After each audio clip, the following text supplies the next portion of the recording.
This morning, we will hear and learn about the impact and the implications of the November 8th midterm elections. I'm very pleased that this morning's program will be led by Kent Redfield. Dr. Redfield is a professor emeritus of political science at UIS, who will serve as our moderator. And joining us is Bernie Schoenberg, retired journalist with the State Journal-Register, as well as Scott Reeder, a staff writer with the Illinois Times. Kent, I appreciate your leadership, and at this point, I'll turn it over to you. Thank you. Good morning, everyone. Glad that you all could be here. I won't go through a long introduction of either Scott or Bernie. We're pleased to have them here today and take advantage of their long-term perspective on what's going on in Illinois politics. We didn't flip a coin. Scott, do you want to just basically what was the big takeaway? Were there any surprises? What did you learn from the election? Well, that's a good question. I mean, they say hindsight's 20/20, and I'll give you my perspective. I'm going to give it with a little bit of humility because some of the predictions I made this year were way off, and some of them were right on the mark. One of the predictions I made 3 or 4 months ago is the overwhelming issue here in Illinois would be the economy. I predicted that abortion would not be a real significant factor after Roe v. Wade got overturned, and I was wrong. I think if you look at the suburban vote and how it broke, especially among suburban women, overwhelmingly Democratic, and I think that the only reason I can see for that is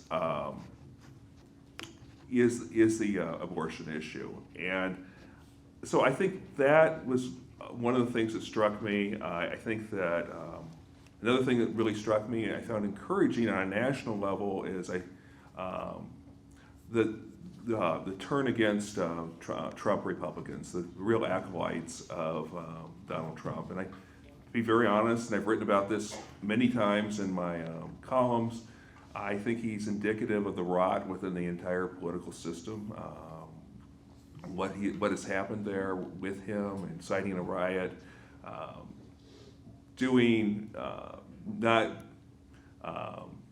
showing contempt for the transfer of power, lots of things that were just part of the American DNA in my mind.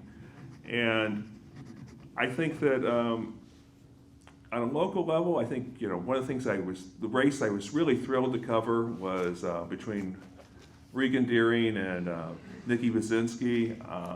It's the kind of race reporters love because you had two incredibly talented people who were entering into public service for the right reason and debating on issues, and you had a choice between two different philosophies, but you didn't have to say, well, who's a better person or who's a bad person. You had to just say, who do I agree with? And that was just wonderful to watch that race. And I interviewed both of them extensively, and to be honest with you, I walked away liking both of them, which is frankly not all that usual. It's pretty unusual. Usually when I'll do candidates, I'll say, well, maybe I like this one, but the other one, boy, I wouldn't want to have lunch with that person. I mean, so both of them I thought were really nice.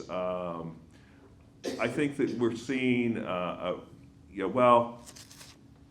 a national level, we saw Republicans had a little bit of a ripple, not a wave. They managed to capture the House of Representatives. They basically lost one seat in the Senate.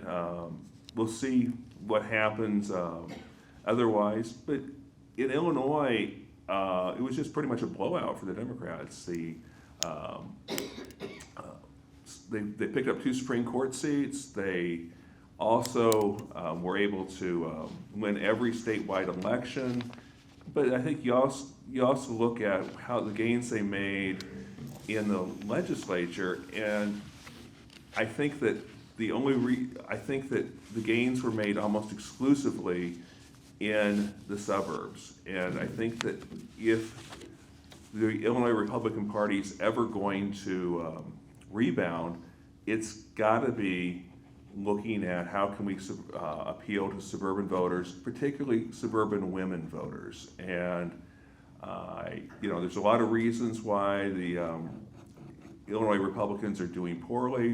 One is that we have they had a weak head of ticket, and the Democrats had a strong head of ticket. I mean, I think J.B. Pritzker spent $110 million of his own money in this race, which is about 11 times that of Darren Bailey. But I also think that the more telling thing is that the Republicans selected somebody who was very much out of step with where suburban voters are. And, it used to be that the suburbs were solidly Republican, the city of Chicago was solidly Democrat, and elections were decided downstate. It's flip-flop now. The city of Chicago is solidly Democratic still. Downstate's become solidly Republican, and it's decided in the suburbs. And Republicans have really got to re-examine who they're nominating and if they want to have more success in Illinois. Those are the big things I came across with. Great. Well, thanks Scott and Kent. I had the luxury this year of not making public predictions, so I wouldn't have any egg on my face because I'm retired now. So I think I would have predicted Pritzker would win. And I did in a local establishment one day when somebody asked me shortly after the primary if I thought Darren Bailey, could do it. And I said, I don't think so. With his views on things like, very strong on abortion, very strong on guns. Even George Ryan, a Republican who was conservative, knew that guns don't play well in Chicago because he used the gun issue by saying Glenn Pritchard likes guns and ran a big full-page ad in the Chicago Tribune saying you can't vote for Pritchard, the Democrat, because he likes guns. And that worked for George Ryan back in the day. So I agree with Scott that there was some out-of-stepness. And then obviously the way Darren Bailey treated Chicago was not a good way to treat where about 4/5 of the people in the state live, and saying it's a hellhole and all that, and then moving to the inner city by getting an apartment in the former John Hancock Center is not exactly a way to make sure that you know what's going on in the city of Chicago to people in the city of Chicago. He just didn't seem to be connecting in the right way. I have a few notes. I'll go over them kind of quickly. As editors like Angie in here know, I sometimes would write too much, but I'll try not to talk too much, okay? So it was a pendulum election nationwide, and it went more to the obviously strong, more Democratic than people thought, although the Republicans were able to pick up a few seats and take the House, as we now know, after more than a week after the election, and now we're going to learn more about Hunter Biden than we did before, so we'll see where that all goes. But Illinois, boy, and I agree with Scott, the abortion issue and the gun issue and what happened in Highland Park with the shooting on July 4th, just we are still a very urban-oriented state because of Chicago, and even though when you look at the map of Illinois after the election and the red and the blue counties, most of Illinois is red. Sangamon County went for Darren Bailey. Sangamon County went for Kathy Salvi over Tammy Duckworth for U.S. Senate by some. So there's still, rural territory. Democrats have had trouble connecting with rural voters. That continues to be the case. So they have to try to figure out where that's going. But all this talk about the crime in the city of Chicago is coming to you in the rest of the state. Some people might have taken that to heart. Clearly there have been major changes in criminal justice in Illinois, and I do expect the legislature will be making some changes to the SAFE-T Act, which is making lots of changes that are a long time coming in a state where there were a lot of police abuses in Chicago, but also you have so many state's attorneys saying, we're not going to be able to hold people in jail that we want to, and what's disinformation and what's not, we'll find out soon because this all starts January 1st with whatever changes come to the law by then. Just another thought I had, loud voices don't always win. I mean, Darren Bailey said everything in the state is failing, education is failing, even though he wanted to perhaps cut funding for it because they didn't need all those fancy programs in his territory, he said, which was a very odd thing for a governor candidate to say. And then Tom DeVore, who was the attorney general candidate for the Republicans and mostly was opposed to mask mandates and school and business closings, said that Pritzker was a tyrant and he didn't want people having to wear face diapers, truly, during the middle of a pandemic, even before we knew, or before there was a way, the shots came out. So those things just didn't sell well, particularly in the northern part of the state. But yes, I think Tom DeVore also won Sangamon County over Kwame Raoul. So it tells you we are in kind of the middle of a part of the state that continues to be very Republican. The whole COVID thing and science, obviously there are some people who didn't believe Anthony Fauci, who again, the Republicans in the US House now want to investigate him. There's talk of that, but Governor Pritzker went along, and Governor Pritzker, as a first-term governor who hadn't done this before, he had, I think it was 63 days in a row. It's either 43 or 63, but he had those daily briefings on COVID, again, before there was a vaccination available, when things were extremely scary. Most of the state thought that was the right way to go, and that Darren Bailey's standing up for the unmasked and don't restrict our businesses and let our kids go to school and let me on the floor of the House without a mask until I get thrown out, get some news, and then come back the next day with a mask, didn't seem to be the right way to go. So, again, I agree with Scott that women's rights, the abortion thing in the U.S. Supreme Court, big. It faded from public view nationwide because of worries about crime and all of the publicity about crime and the economy and inflation and gas prices. But and in Illinois, you might not have thought it's such a big deal because we are such a liberal state when it comes to abortion laws. We're like perhaps the most liberal in the country, which Governor Pritzker is proud of. But I think people can easily identify with women in other states who don't have these options. It continues to make stories. It will make more stories about young girls getting raped and having to travel to get a procedure and things like that. So it had a big deal in keeping Illinois even more democratic than it was. I have down here that money matters. I also have that. I thought of a line, Ken Griffin is the Elon Musk of Illinois politics. So as people in this room certainly know, Ken Griffin donated like $50 million to elect a moderate slate of Republicans. John Bilheiser, what were you doing? I'm not sure. As the candidate for Secretary of State, sorry, but he did not place. And the Richard Irvin for governor, mayor of Aurora, just didn't work out at all. Ken Griffin moved to Florida. Didn't get involved in the election after that. He, was the richest person in Illinois, I believe, who started the Citadel investment firm. And he just, the party then went to Darren Bailey and Tom DeVore, and that slate that just was not successful. As Kent knows most about the funders, Dick Uihlein donated, I guess, about $40 million to Dan Proft and other people who were helping, and a little bit directly to Darren Bailey to try to shore him up. But again, the message just wasn't resonating. I will say that some ads can be too negative. I have one of Senator Doris Turner is in the House somewhere, and I got to say, some of the advertisements that were run against her by her opponent, Sandy Hamilton, were very severe. Like, you can tell she's lying if her mouth is moving. I think people who knew Doris from the county board and from the city council and the state senate were put off.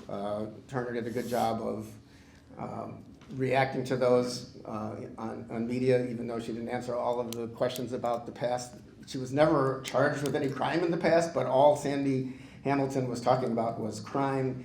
And I have this one Eight Democratic state legislators have been charged with corruption since 2019. Don't give Doris Turner a chance to be number 9. I mean, I think people, even on the street, because of Doris's work in the community, knew that this was a bit off base and it did not work. So that was, again, Democratic strength even around here. So that was quite a major accomplishment. And Senator Turner just told me that they knocked on, I think, 200,000 doors. So there was a lot of work going on the street. Am I going too long? Okay. One other, I'll just do another thing. Disinformation remains a big problem. This is the Sangamon Sun.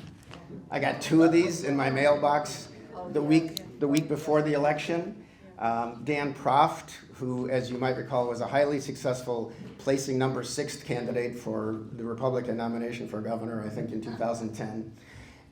But he's gone on to get a lot of Dick Uihlein money. That's the Uihlein packaging company, and Mr. Uihlein is one of the heaviest funders in the whole country of conservative causes, including, it was reported nationally, many people who denied the outcome of the 2020 election.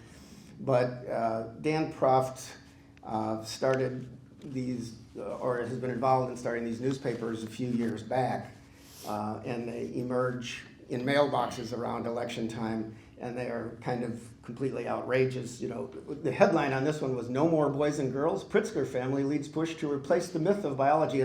They're scaring you about transgender and sex education, and their crime page had, I think it was 12 pictures of people they said would be released, and all but one were black. And that's what was trying to be the message to help Darren Bailey and against Pritzker. And as the results in Illinois showed, it didn't work. And personally, I think that's a good thing, because not only if you disagree with the message or not, but the style of presenting this as a newspaper at an age when local papers, unfortunately, are in some decline. Have you noticed that? And you hope people realize that this is propaganda and not a real newspaper. I guess most people did, but you wonder if some people didn't, and that's still the worry. And I'll leave it at there for the moment. And I certainly ran across some people that took that very seriously, Did they? which scares the crap out of me, to be honest with you. Yeah, But, and it's an ongoing problem, especially, everybody can get whatever they get on their phone. On my Facebook feed, I would get Sangamon Sun things, mostly about Sandy Hamilton. Isn't she great? Or look at Doris Turner. Isn't she not? And, who is the Sangamon Sun? We don't know, but they promote it. They pay for it. They get it on Facebook. And it's just a sad reality that consumers, I think there's something that the legislature is asking schools to teach. Oh, I'm sorry that we're asking you to teach something else, but media literacy, it's so important. And again, the people in this room who got up early enough to be here at 8 o'clock in the morning to watch a political discussion, this is not a real newspaper, but a lot of people might not. One thing I would have questioned, though, is if you look at voter turnout, particularly in black neighborhoods in Chicago, the numbers are way down this year. And I've wondered if it's part of the voter suppression drive that was driven by Proft in those areas. I don't know, but the numbers are way down. And so I can't help but wonder if it did have some impact. I don't know. It might have. I mean, again, every trick in the book or every, odd statement or whatever. Clearly, there were some tapes released as part of the Blagojevich investigation a few years ago that showed J.B. Pritzker talking about Jesse Jackson as a possible candidate for something as being the least offensive African-American of prominent folk. And that's not a night, and everybody kissed and made up after that, and Jesse White was a strong supporter of Governor Pritzker, but Proft reran that. You call up whatever you can, and it just might have been that people's lives are hard these days, and the campaigns were so negative. And in Chicago, I spent a little time in Chicago, just a few days, and the TV stations there. You think we have a lot of ads here? They were more constant because you got state rep ads and Supreme Court ads that were not part of this territory. It was just a constant barrage, and some people just shut down and go about their lives. Yeah. Let's return a little bit to talking about the question of the regions of the state and how people get represented. Fun fact, the Democrats have 36 members of the Senate. That's a constitutional majority, about 65% of the vote. Of those senators, 6 of them are from downstate. So you do not need a downstate Democratic vote to pass a bill in the state Senate. In the state House, there will probably be 78 members of the General Assembly out of 118. And there are probably 10 of those 78 members that are downstaters, represent downstate districts. So this is a very downstate audience. Scott, can you be reassuring that downstate is going to be represented in the legislature, or how big a concern is that? I think it's a huge concern. I mean, I think when downstate stopped being a swing area, when it became more and more solidly Republican, the relevance of this area has diminished. And one of the things that you have to keep in mind is downstate's population is dropping at a much more rapid rate than the Chicago area. So the future for downstate, really, as far as its political influence, is being an area that's in play. And when it's not, I think it's going to be ignored. And so, yeah, I think it's a really big concern for this area. If governors feel like we're irrelevant to their political future, will they spend much time investing state resources in it? Because unfortunately, when politics and and governmental effort are connected, and areas that politicians want to succeed in, they invest more in. And if we have a situation where the majority of lawmakers and constitutional officers have pretty much written off downstate as politically, they're probably also going to write off downstate governmentally, and that's concerning. Well, yeah, I'm more optimistic than that. Okay.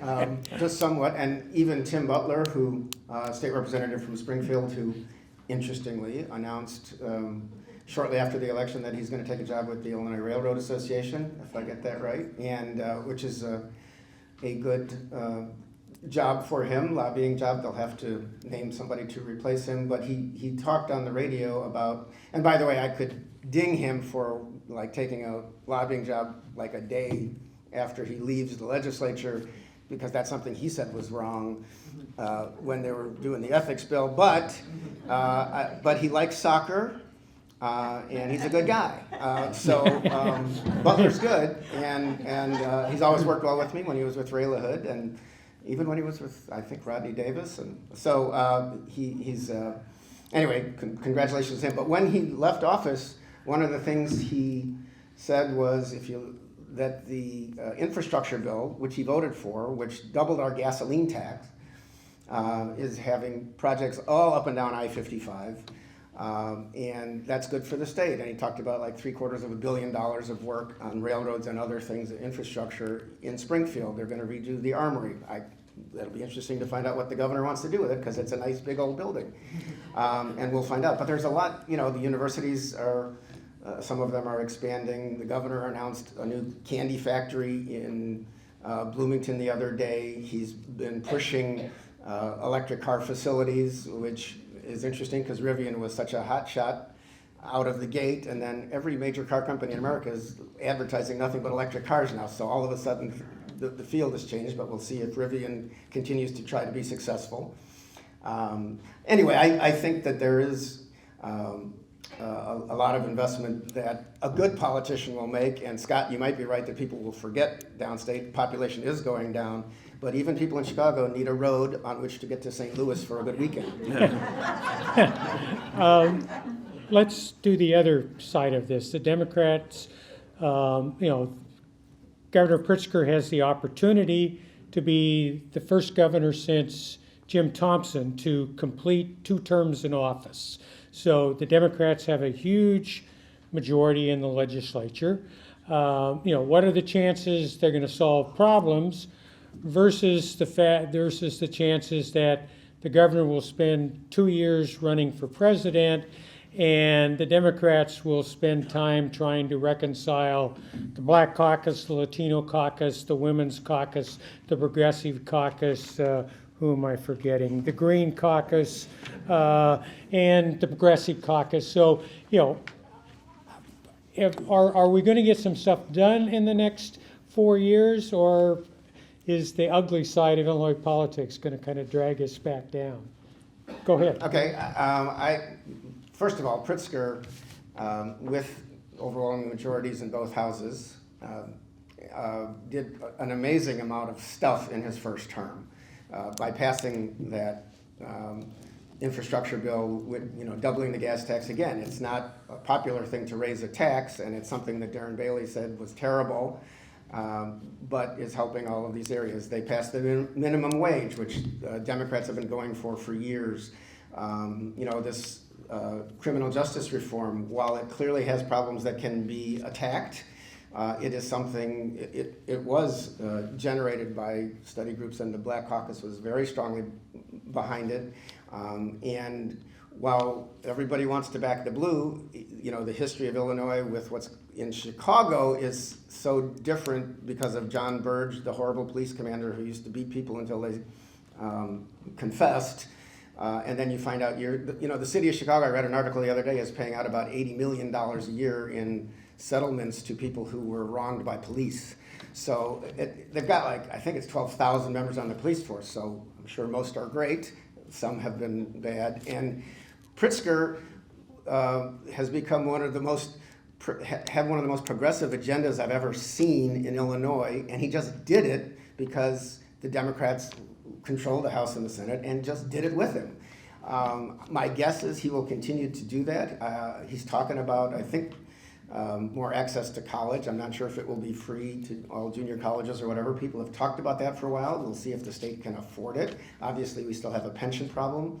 My guess he will go forward. As far as all of this presidential talk, I mean, in his debates with, his first debate with Darren Bailey, he looked kind of as uncomfortable as Barack Obama did in his first debate in his midterm when he didn't do so well, and then he rebounded some, and I think Pritzker rebounded some in his second debate.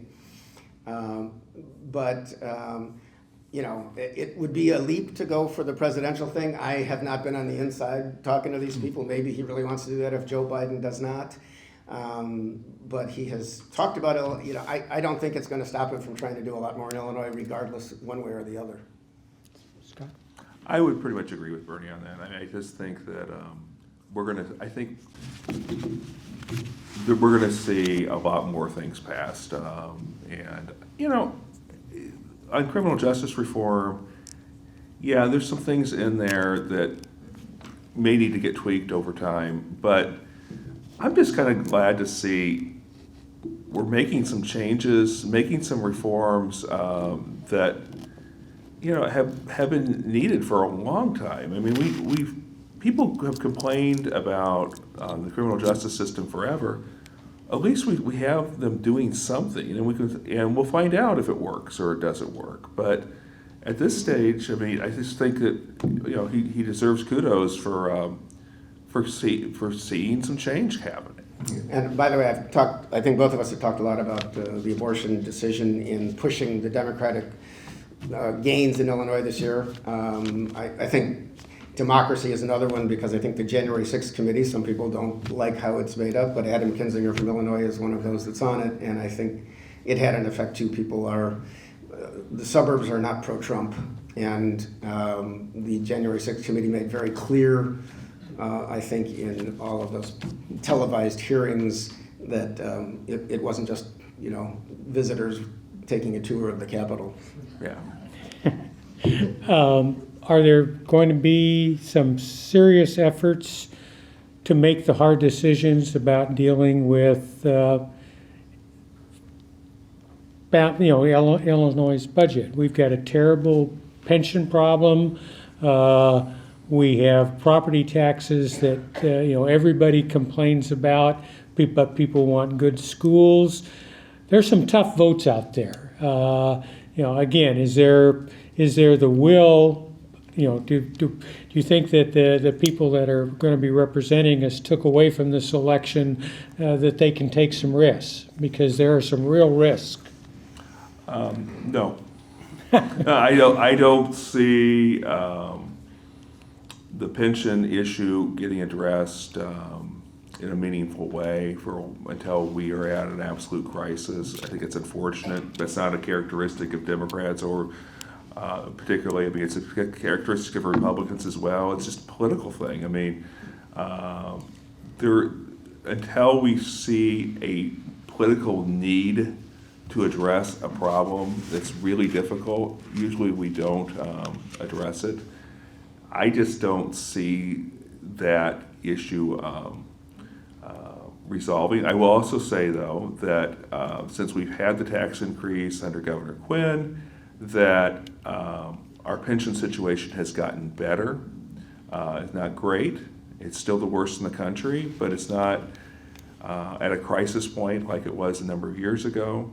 The federal bailout during COVID was certainly helpful, but as far as meaningful, and I also say that the switch to Tier 1 and Tier 2 pensions was also beneficial as far as reform, but I would be very surprised if we saw meaningful pension reform. Yeah. As far as budgeting, I think Governor Pritzker took his big shot when he went for the constitutional amendment to allow the graduated income tax. The business community, particularly Ken Griffin and folks in that echelon, and many other people, small business too. They grabbed a hold of that issue and said it wouldn't just be rich people paying more taxes, you would too because of this and that. Pritzker kept saying that's not true. Lost that one. I think they did get a lot of federal money this year because of COVID. We have paid down the bill backlog, which under the Rauner administration went to like $17 billion because he just didn't want to pass a budget or sign a budget except for schools. And, things went haywire for a couple of years in the state. Pritzker can say he got that under control. Some things are going okay. Some businesses are leaving Illinois and some businesses are coming to Illinois. So I don't see major change in the tax structure either. Do you see obviously reproductive rights were pushing the turnout and there was heavy, the independent expenditures, not only from groups that were backed by Griffin and Hewlin, but Planned Parenthood was very active in the Supreme Court race, the two races. Do you see that outside groups, big money, unions on the workers' rights?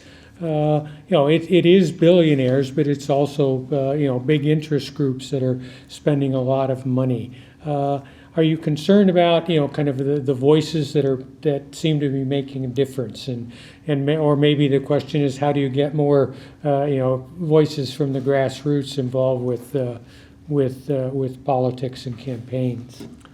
Well, one of the things, I think it's very concerning, and there was a time when Illinois voters were pretty contemptuous of self-funded, wealthy individuals running. I think of Blair Hull when he ran for the U.S. Senate. I think of Al Hofeld when he ran for the U.S. Senate. I would say Bruce Rauner changed that when he self-funded and was able to get elected. But I think there's some really concerning things going on with this billionaire politics. One is I think the Illinois Republican Party is way overly dependent on a handful of very wealthy individuals to put on any race on a statewide level. It's been Ken Griffith, Griffin. I'm sorry, but he's left the state. I would be very surprised if he invests any more in Illinois politics. Dick Uihlein is still in the picture, but he is historically so rigid on ideology within the party, I don't know if the candidates that he backs or the causes that he backs necessarily are electable in Illinois. I mean, and that's just kind of just a reality of it. I will say one thing that really disturbed me, though, when we talk about these billionaire politics, is for the first time I can remember, maybe Bernie has a different memory here, we had an incumbent governor getting involved in the primary of his opponent. And, you know, he and the Democratic Governors Association spent $30 million trying to make Darren Bailey, who they perceived as the weakest Republican in the race, the nominee. And I really struggled with that. I mean, I just think that's a very troubling phenomenon because with gerrymandering, we have politicians, or instead of voters picking their politicians, we have politicians picking their voters. Now we have politicians picking their opponents, and that's just a really kind of a scary thing. And I will read this quote from Pritzker's victory speech that kind of made me really uncomfortable. To the fake patriots and their enablers, you don't love the United States if you're not willing to defend it against a man who would destroy it. Donald Trump is the modern embodiment of the tyranny that our founders feared the most. So don't lecture us about the norms or typical political practices against a party that nominates and endorses anti-Semites and racists and anti-immigrant zealots. Appeasement and complacency do not work. You know, I kind of agree with most of what he had to say there, but the problem is I don't think it was a statement that Pritzker could really make, because he spent $30 million to ensure a MAGA-loving, quote, fake patriot was the Republican nominee. And to me, that's about as cynical as it can get. I mean, that really was bothersome to me. And if you were to ask me what is the most troubling thing I saw in Illinois politics this year, it would be getting involved in the opponent's primary. Right. That was a nationwide thing. Maybe because I've been watching this from, I don't know, whatever perspective I watched it from for so many years, it didn't shock me as much. I will say that when Governor Pritzker advertised during the Republican primary promoting Bailey, he did it by saying Bailey is endorsed by President Trump. Trump likes Bailey, and he's too conservative for Illinois, all of which were the same messages that the governor used during the general election. So at least he didn't say something that was wrong or terribly different, for what it's worth. I do worry, as to Kent's question about outside money coming in, just like with these fake newspapers. When I had a political column, and people always ask me if I missed the job. I missed the platform a little, and as my wife Kim in the front row will tell you, I don't miss necessarily the pressure every day and the deadlines. But thank you.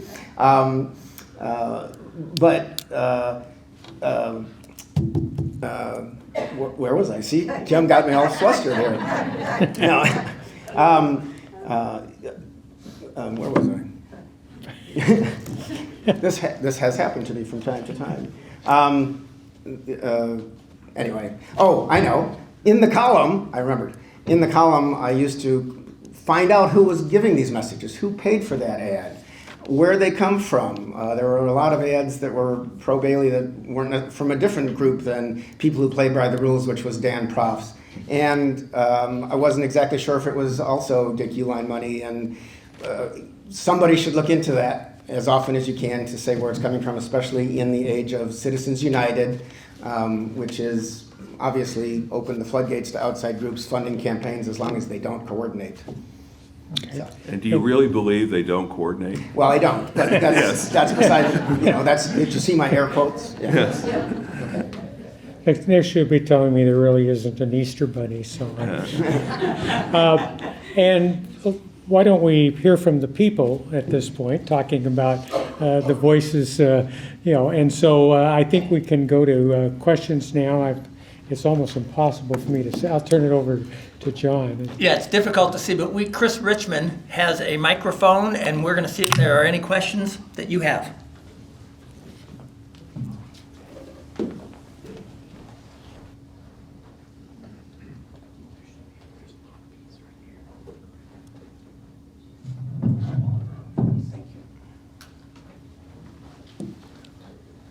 Okay, just raise your hand and he will find you.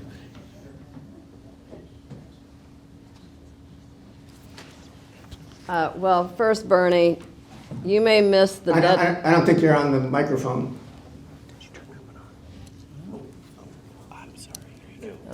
First, Bernie, you may miss deadlines, but for me, for one, we miss you, Colin.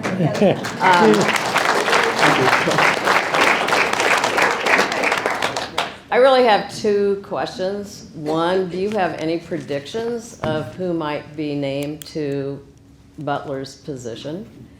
And what did you think of the outcome of the workers' right amendment? I could, Sandy Hamilton is a possibility, although, and again, I just had my post-election talk with Doris Turner for 1 minute in the lobby here, which was fun, but she said, I wondered where Doris Turner was during the campaign because most of her ads were voiced by other people who are just horrible pictures of Doris. And she said that there were 4 debates proposed and Sandy Hamilton didn't want to participate. So I think that might lower her. I'm not down some. I'm not sure. I mean, I heard her name, Matt Butcher. I'm not sure again exactly where the district is. He was Rodney Davis's campaign manager. He was also Hamilton's campaign manager, which means he can shoot some barbs from time to time. Other than that, I'm not exactly sure. As far as the Workers' Rights Amendment, I really, as I said earlier, I think the graduated income tax was killed because those who are opposed to it in the business community came out early and often with great ads of real people saying, this is going to hurt me, this is going to hurt my business. Believe it or not, it worked. Whereas I was surprised that while the unions were spending a lot of money to advertise the positives about the Workers' Rights Amendment, which I think is going to put collective bargaining rights in the Constitution and leads the nation in doing this, which is odd after Bruce Rauner kind of went the other way. But the business community, I thought, was kind of what the Democrats were on that First Amendment. They were late, and their ads weren't as effective. So I'm just surprised. Maybe they didn't think it was going to be so bad, but the labor kind of advertising for it was much more effective, I thought, and it worked. And I guess labor unions are one of those things like, reporters or whatever. Some people like them at times and some people don't like them at times. I think they've come up in recent years in public perception, and so that wave got caught. Scott? I would agree. I think that outside, I mean, you look at the unions invested an awful lot of money into getting that passed. The business community invested very little. I mean, you have Dick Uihlein money coming into one of the groups affiliated with the Illinois Policy Institute that pushed on it, but the Illinois Chamber of Commerce, I really didn't see them getting involved very much. I mean, I know that Todd Mace showed up here, what was it, a month ago or 2 months ago, and spoke against it, but as far as investing money or resources, I didn't see much. Same deal with the Illinois Manufacturers Association. I interviewed their president, and he said, yeah, we're against it, but I haven't seen a whole lot of discernible effort out in the state opposing it. The Illinois Farm Bureau really surprised me.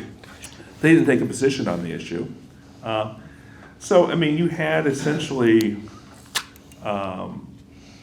very little what I would call grassroots opposition to it that was, from business owners or those sort of things. There were a lot of questions that I received from business owners just around the state. Well, what does this mean? What is it? And frankly, the amendment is the thing that's clear in the amendment is that Illinois legislators cannot pass a right to work law. But the rest of the amendment is rather vague language. I mean, which is common with constitutional language. You don't want to get too specific. because it leaves left for interpretation. And I guess we're going to have to wait and see how the Illinois Supreme Court interprets it. Other, All right, you've got one here. You're on. I get a feeling, and I wonder if you'd comment.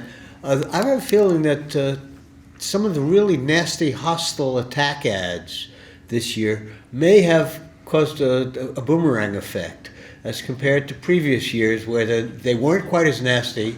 They're pretty nasty, but weren't quite as nasty and seemed to be effective. I mean, that's kind of what I said about the Doris Turner race. I really think, you know, so many people know she was chair of the Democratic Party of the county for a while, but before that, you know, 10 years on the city council, 10 years on the county board. And when you've got a narrator saying, you can tell she's lying because her lips are moving, I mean, and what's funny was, I mean, even, I think it was the day before the election, I heard an ad, I think it was the Farm Bureau, like activator, the farm endorsed her, saying we need common sense leaders like Doris Turner. So it just didn't, for anybody paying attention, and I mean, a lot of people voted, you know, I think it was more than 50% of people voted in this election, so a lot of people who don't pay attention were among those. But to anybody paying attention, those didn't make any sense, or they were just so severe. So I agree with you, Steve. It was, I think there was some overkill in some races. And, you know, obviously the Republicans will say the Democrats were mean to Darren Bailey, although, I mean, a lot of it was quoting him. So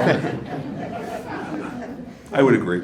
and the only comment I'd make is, you know, in terms of, you know, I'd be interested to see how those ads played in Decatur, because big chunk of that district is in Decatur.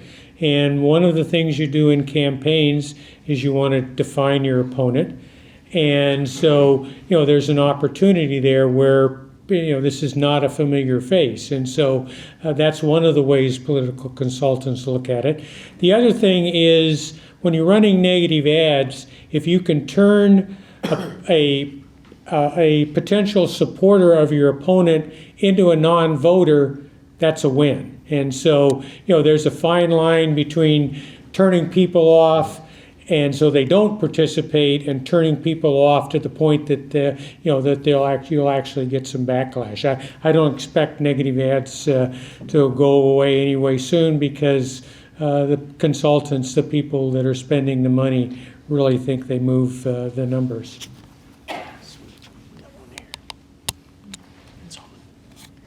So just a couple comments. As a couple weeks before the election, I stayed with some family in Chicago, and the Bailey ads were definitely different there, and the number of ads that they had.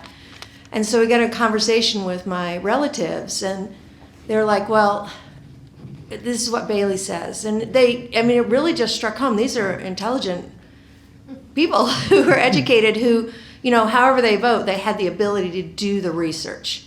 And they were just this, and I was like, well, what are your issues? And every single one of their issues was really local. It wasn't statewide. It wasn't something that a governor had any control over, really. And I was like, can you separate those? Who you vote for locally is going to move these issues forward.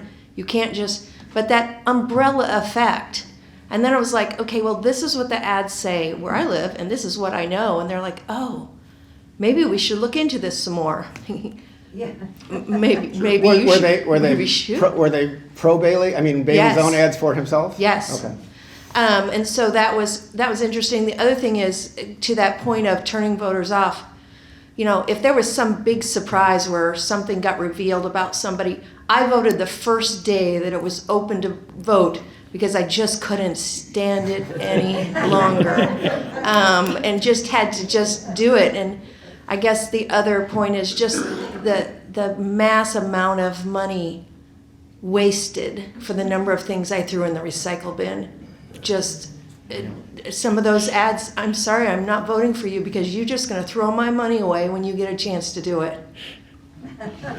Well, it is generally not public money they use on the ads, for what it's worth, but people are donating, and again, as Ken said, they just want the marginal voter either to turn them off or maybe turn somebody who wasn't going to vote. And, they run ads on TV because some people like what they hear and believe them. So it's a barrage. And the early voting thing is weird. There is a movement. I think former President Trump said he just wants Election Day to be Election Day. So maybe things will change over time, but I wouldn't count on it because just voting has become too convenient in too many places. And oddly, despite the negative talk from folks like him about mail-in ballots, I mean, Sangamon County Republicans were years ahead of Democrats here in getting mail-out ballot applications to everyone because Irv Smith knew this worked. Yeah. And I always think when I first started to really get interested in electoral politics was, strangely enough, when I came to Illinois to work for the legislature. I remember an old political consultant, and someone was on TV, they were talking to him, they were complaining about all the money. This guy had run campaigns forever. And he said, you have to remember, 50% of the money spent on any campaign is wasted. The problem is we don't know which half. And so if they've got it, they're going to spend it. All right, we've got one here. Yes. Tuesday evening at Lincoln Land, the foundation had a ceremony in which the awarders or grantors of scholarship money could meet the recipients. There are hundreds of people that contribute to the foundation so that students can complete classes there. I'm interested in your opinion. How realistic is the ideal of free tuition or a tuition break in the near future to support current programs? Okay. Yeah, I'm not covering state government day to day. I'm not exactly sure where that's at. I've only heard that it's something that Pritzker would like to do at some point. He could use his own money, but that doesn't generally happen. So I can't say for sure. But given the progressive nature of things that have been passed so far, and given the kind of amazing deal that community colleges already provide, and I think back in 1960 is when they started, and there are like 50 of them around the state now. It's kind of an amazing system that helps so many local folks get their first year or two. I don't know, but I wouldn't doubt it because Pritzker is aggressive in progressive ideas. Yeah. I don't doubt the inclination to do it. I don't necessarily doubt the desirability of it. I just wonder, where the money would come from. I mean, I don't see an appetite for another tax increase. I mean, especially after the progressive income tax went down 2 years ago. So I guess the question that comes to mind is, where would they like to take the money from to fund that? And that's what lawmakers do every session day, is try to set priorities and figure out how to fund them. And I think what would keep that from happening would be a funding issue, not a personal philosophy against it or anything like that. All right, One last question. got one here. In an op-ed piece in the Chicago Tribune earlier this week, veteran political candidate and observer Jim Nolan laid out his plan to rescue the Republican Party. And the first step on the road to rebuilding the party, according to Jim, was to relitigate the legislative maps, which I think everyone agrees that is a horrible gerrymander. However, do the voters of Illinois really follow things enough to care about the legislative map? And if you're not successful in court, can you make a political case for you need to vote out Democrats based on a district map? And if that's not going to work, where do the Republicans turn? Well, first thing I'll say is I absolutely love Jim Nolan. I've known him for more than 20 years. I think he's a wonderful person and a really bright guy when it comes to politics. I think that gerrymandering is a huge issue. I mean, when I voted this year, I had a state Senate candidate, Wayne Rosenthal, in my district, run unopposed, or excuse me, a state House position. And we had Steve McClure was the state Senate candidate, and he ran unopposed. So essentially, you know, we're supposed to live in a democracy, but because of this gerrymandering, I'm not getting really any choice. And I will say it, worse yet, on the in the House race, I live in the 15th congressional district. Mary Miller is my going to be my representative, and it's because that district was so horribly gerrymandered to kind of consolidate all the Republican votes, so to open up a potential for Nikki Budzinski perhaps to have a shot at winning, that in the 13th district, that we have really no choice in the 15th. And so I think gerrymandering is a horrible problem, but I also will say this. I think that the legislature would still be a majority Democrat, even if we had the fairest maps out there, because frankly, the Republicans have done a lousy job, as I've said before, in the suburbs, appealing to voters. The map is a huge issue. I think it resonates with voters. We saw that efforts that successfully tried to put it on the petition drive to put it on the ballot a few years ago, and you know, I think a very partisan Illinois Supreme Court knocked it off the ballot.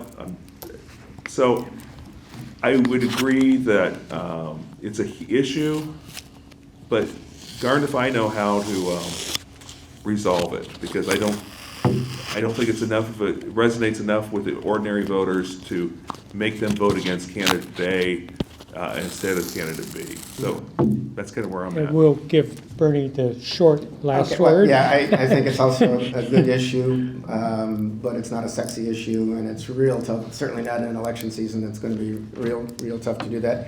As for Mary Miller, I should just say, many legitimate news organizations got no contact from her. She wouldn't even talk to the reporters. She won with like 75% of the vote. I'm not sure that's a great model, but you know, she has already, by the way, endorsed President Trump for 2024. She was one of the first people out the gate. So we'll see where that goes. It makes me wonder how she'll work with local governments, and I did my one bit of reporting this week. I found out Brian McFadden said that she did leave a nice voicemail, said she's anxious to work with the county, which her district has a lot of. And I talked to the city administration, and apparently there's been so far and there's a little bit of the new 15th in the city of Springfield, and there's been no discussion between the administration and her as far as the mayor's office knew yet. So just an interesting aside. And I could say that having covered her, I have never gotten a return phone call. But she talks to Greg Bishop, but he is Illinois News Network. Okay. And with that, we want to thank Scott and Bernie, and thank you for attending and such great questions. Join me in thanking all of you. And if you would, mark your calendars for December 16th. Again, that's 1 week earlier because of the holiday. We will have a sit-down conversation with the University of Illinois at Springfield Chancellor Janet Gooch. Looking forward to that in terms of their engagement with our community. Thank you again for joining us. Have a pleasant and happy Thanksgiving and a wonderful day.